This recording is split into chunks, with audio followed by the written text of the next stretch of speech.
హరిహర వీర మల్లు వెళ్ళాలనుకుంటే మన పిఎస్పీకే కోసం మాత్రమే వెళ్ళు. కొన్ని సీన్స్ కి జలధరిస్తుంది మీ ఒళ్ళు. సెకండ్ హాఫ్ లో వచ్చే విఎఫ్ఎక్స్ కి మండుతాయి మీ కళ్ళు. ఈ సినిమాలో ఎక్సైట్మెంట్ తో కూడుకున్న స్టోరీ అండ్ స్క్రీన్ ప్లే కొంచెం డల్. ఈ సినిమా స్టార్ట్ అయిన స్టోరీ ఏమిటి, ఇప్పుడు మనం చూస్తున్న స్టోరీ ఏమిటి, మధ్యలో ఆ డిఫరెన్స్ ఎక్కడ వచ్చింది అనేది కూడా చాలా క్లియర్ గా మనకి క్రిస్టల్ క్లియర్ గా చాలా అర్థమైపోద్ది అనమాట. సినిమాలో ఫస్ట్ హాఫ్ లో యాక్చువల్ గా మనకి మన పవన్ కళ్యాణ్ గారిని ఎస్టాబ్లిష్ చేసే ఆ ఎస్టాబ్లిష్మెంట్, ఆ ఇంట్రడక్షన్ సీన్ కానీ, అక్కడ వచ్చే బిల్డప్ కానీ, మన కీరవాణి గారు కొట్టిన ఆ బ్యాక్గ్రౌండ్ స్కోర్ కానీ, దాని తర్వాత ఒక 2 ఎపిసోడ్స్ మెయిన్ గా కుస్తీ ఎపిసోడ్ అండ్ ఆల్సో ఆ ఇంటర్వెల్ సీక్వెన్స్ ముందు వచ్చే ఒక ఎపిసోడ్ చాలా ఇంట్రెస్టింగ్ గా ఉంటది.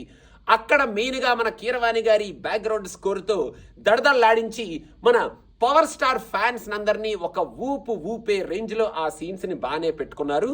చెప్పాలంటే ఫస్ట్ హాఫ్ లో విఎఫ్ఎక్స్ మనకి కొంచెం తెలుస్తున్నా వాటిని కొంచెం జాగ్రత్తగా బ్లెండ్ చేసి స్టోరీని ఆ కోహినూర్ అంటూ కొంచెం ఇంట్రెస్టింగ్ గానే డ్రైవ్ చేశారు అని చెప్పొచ్చు.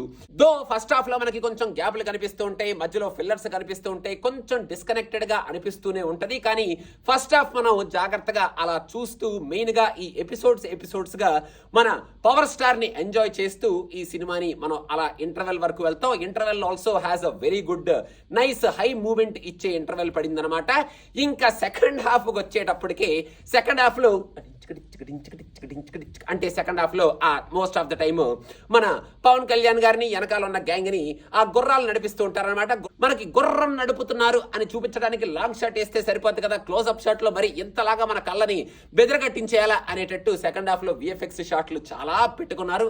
అవి కొంచెం చూడడానికి కొంచెం కష్టంగా అనిపించినాయి. ఇంటర్వెల్ లో ఈ స్టోరీ ఎటైతే వెళ్తుందని మనం అనుకుంటామో దాన్ని కంప్లీట్ గా డిఫరెంట్ యాంగిల్లో తిప్పేసి మెయిన్ గా మన హిందుత్వ సనాతన ధర్మం ఆ కైండ్ ఆఫ్ యాంగిల్లో తిప్పేసి సెకండ్ హాఫ్ లో కొంచెం అసలు ఈ కోహినూర్ అన్నారు, ఆ కోహినూర్ వజ్రం అన్నారు, అసలు ఏం జరుగుతుంది అనే కైండ్ ఆఫ్ స్క్రీన్ ప్లేని పెట్టుకొని ఈ సినిమాని ఒక యూని డైరెక్షనల్ ప్యాటర్న్ లో పట్టుకెళ్ళిపోతారు. సెకండ్ హాఫ్ లో కూడా కొంచెం మనం విఎఫ్ఎక్స్ ని పక్కన పెట్టేస్తే ఒక ప్రీ క్లైమాక్స్ ఎపిసోడ్ చాలా పవర్ఫుల్ గా ఉంది. అక్కడ మన పవర్ స్టార్ చేసే స్టంట్స్ కానీ, ఆ ఫైట్ సీక్వెన్స్ కానీ, అండ్ మెయిన్ గా మన కీరవాణి గారు లేపిన ఆ సీన్ కానీ చాలా బాగుంటది. సెకండ్ హాఫ్ మొత్తానికి అది హైలైట్ అని చెప్పాలి. కాకపోతే సెకండ్ హాఫ్ లో కూడా సేమ్ ఓల్డ్ ప్రాబ్లం, కనెక్టివిటీ కానీ, ఆ స్క్రీన్ ప్లే కానీ, ఆ సీన్స్ కానీ, ఆ స్టోరీ కానీ మరీ మనకి కంటిన్యూటీగా కొంచెం గ్రిప్పింగ్ గా అలా ఎక్సైటింగ్ గా ఏమీ అనిపించదు. అలా ఎపిసోడ్స్ పరంగా మనం చూస్తూ ఉంటాం.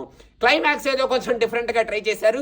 ఆ డిఫరెంట్ గా ట్రై చేయడానికి మరి ఆ రీజన్ ఏమిటో తెలియదు. చాలా ఎక్స్ట్రావగాన్సా క్లైమాక్స్ ని గ్రాఫావగాన్సా లాగా మనకి క్లైమాక్స్ లో చూపిస్తారనమాట. ఇంకా లాస్ట్ లో వెరీ ఇంట్రెస్టింగ్ కాంబినేషన్ లో సెకండ్ పార్ట్ వస్తుంది అని చూపించారు. మరి అది ఎప్పుడు వస్తుందో, సెకండ్ పార్ట్ వస్తే చాలా క్వశ్చన్లు ఉన్నాయి బాబు ఆన్సర్ చేయాల్సినవి. ఇంకా పవర్ స్టార్ గారిని అలా హ్యాపీగా కొంచెం చాలా రోజుల తర్వాత అంటే కొన్ని ఇయర్స్ తర్వాత చూడటం బాగుంది. యాక్షన్ సీన్స్ లో కానీ, ఆ క్లోజ్అప్ షాట్స్ లో కానీ ఫ్యాన్స్ కి కావాల్సిన మ్యానరిజమ్స్ పెట్టుకొని, ఎక్స్ప్రెషన్స్ పెట్టుకొని, డైలాగ్స్ చెప్తూ మొత్తానికి బాగా అలరించారు. మన పవర్ స్టార్ ఫ్యాన్స్ అయితే పండగ చేసుకుంటారు. కొన్ని డైలాగ్స్ మన త్రివిక్రమ్ రాసిన డైలాగ్స్ కొన్ని వినిపిస్తాయి. ఆ డైలాగ్స్ కొంచెం విన్న వాళ్ళకి, గుర్తుపట్టిన వాళ్ళకి చాలా మంచిగా అనిపిస్తాయి. మెయిన్ గా మన పవర్ స్టార్ ని బేస్ చేసుకొని రాసిన కొన్ని డైలాగ్స్ అని చెప్పాలి. ఇంకా మన నిధి అగర్వాల్ అక్కడ నదిలో పడిపోయిందా ఏమిటి ఈ అమ్మాయి అనేటట్టు ఆ అమ్మాయి క్యారెక్టర్ నాకు జస్ట్ అలా ఫ్రేముల్లో ఉంటుంది తప్ప ఓ పెద్ద ఇంపార్టెంట్ క్యారెక్టర్ అసలు చింపేసింది అన్న కైండ్ ఆఫ్ లెంత్ లేదు, అంత కైండ్ ఆఫ్ పర్ఫార్మెన్స్ లేదు, అంత కైండ్ ఆఫ్ క్యారెక్టర్ లేదు అని చెప్పాలి.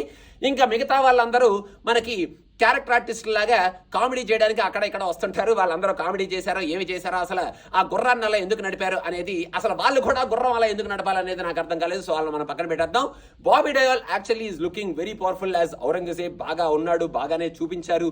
ఆయన క్యారెక్టర్ ని ఇంకొంచెం పవర్ఫుల్ గా చూపించి ఆయన కొంచెం లెంత్ ఎక్కువ ఇచ్చుంటే సెకండ్ హాఫ్ లో వాళ్ళు తీసుకున్న ఆ హిందుత్వ దానికి మన బాబీ డయోల్ ని ఇంకొంచెం బాగా రూత్లెస్ గా చూపించుంటే ఇంకా చాలా పవర్ఫుల్ గా ఉండేది. బట్ ఓకే, చాలా సీన్స్ లో మెయిన్ గా ఈ సినిమాలో మన హై అని అనుకున్న ప్రతి సీన్ లో మన కీరవాణి గారి మ్యూజిక్ కే ఆ సీన్స్ అన్నిటికీ ప్రాణం పోసింది, లైఫ్ ఇచ్చింది. ఈ మూవీని మనకి ఈ రకంగా ప్రెజెంట్ చేశారన్నమాట from where it started and how it ended అనేటట్టు మనకి ఈ సినిమాని మన ముందుకు తీసుకొచ్చారు. మీరు చూడాలి అనుకుంటే మాత్రం ఈ సినిమాలో స్టోరీని కానీ, స్టోరీస్ టెల్లింగ్ ని కానీ, స్క్రీన్ ప్లేని కానీ వాటన్నిటి మీద ఎక్స్పెక్టేషన్ కంప్లీట్ గా పక్కన పెట్టేసి మెయిన్ గా విఎఫ్ఎక్స్ గురించి అసలు ఏమీ ఆలోచించకుండా మీరు ఏమి చూపించినా మేము చూసేస్తాం గుర్రం నడుపుకుంటూ అని అనుకొని వెళ్తే పవర్ స్టార్ చేసే పర్ఫార్మెన్స్ ని, పవర్ స్టార్ చేసే ఫైట్స్ ని, కీరవాణి గారు ఇచ్చిన ఆ మ్యూజిక్ ని ఎపిసోడ్స్ గా, అది కూడా ఫస్ట్ హాఫ్ లో ఒక 2-3 ఎపిసోడ్లు, సెకండ్ హాఫ్ లో ఒక 2 ఎపిసోడ్లు మాక్సిమం చూసుకొని ఇంకా మొత్తానికి ఓకే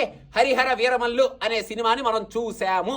మొత్తానికి మర్చిపోకుండా ఆ సినిమా ఎక్కడికో వెళ్ళిపోకుండా బయటికి థియేటర్స్ లోకి వచ్చింది, మనం చూసాము, కంప్లీట్ చేసాము. సెకండ్ హాఫ్ వచ్చినప్పుడు మాట్లాడుకుందాము, వస్తే బాగుంటుందని అనుకుందాము అనుకొని మనం థియేటర్ నుంచి గుర్రం బ్యాక్గ్రౌండ్ స్కోర్ లో విఎఫ్ఎక్స్ వేసుకొని అలా నడుపుకుంటూ వెళ్ళిపోవచ్చు అనమాట. సో అదనమాట సంగతి guys. Hash tag India restaurants గురించి మీరు వినే ఉండుంటారు, మీ చుట్టుపక్కల ఉండుంటే వెళ్ళే ఉండుంటారు, తినే ఉండుంటారు. తినపోతే వెంటనే వెళ్ళండి, గూగుల్ చెయ్యండి. అండ్ శాన్ అంటోనియోలో కొత్త లొకేషన్ ఒకటి స్టార్ట్ అయింది రీసెంట్ గా, అండ్ కుమ్మేస్తుంది ఫుడ్. అక్కడికి వెళ్ళి టేస్ట్ చేసేయండి. శాన్ అంటోనియో ఏరియాలో ఉన్నవాళ్ళు, చుట్టుపక్కల ఉన్నవాళ్ళు. అండ్ లాస్ వేగస్ కనుక విజిట్ చేస్తే లాస్ వేగస్ లో కూడా ఒక బ్రాంచ్ ఉంది. రండి, వచ్చి హ్యాపీగా తినండి. మీరందరూ ఇచ్చిన లవ్ అండ్ ఎఫెక్షన్ తో ఒక కొత్త ఇన్స్టాగ్రామ్ పేజ్ ని నేను స్టార్ట్ చేయబోతున్నాను. ఆ ఇన్స్టాగ్రామ్ పేజ్ పేరు Vegas Piccha. To all the visitors who are coming to Vegas, this Vegas Piccha will be a very nice page for you to research on what kind of things you can do in Vegas అనేటట్టు ఈ page ని నేను buildup చేస్తాను. So మీకు time ఉంటే ఒకసారి follow అయిపోండి, follow అవుతూనే ఉండండి. మంచి కాంటెంట్ ఆ పేజ్ లో నేను పెట్టబోతున్నాను with all your love and support. Cinema పిచ్చా కూడా ఒక సబ్స్క్రిప్షన్ ఇచ్చేసుకోండి. అండ్ ఆ గుర్రాన్ని మాత్రం ఇప్పుడు నడుపుకుంటూ నేను వెళ్ళిపోతాను అనమాట. ఆ క్లోజప్ వేసుకొని ఆ డిచ్చికి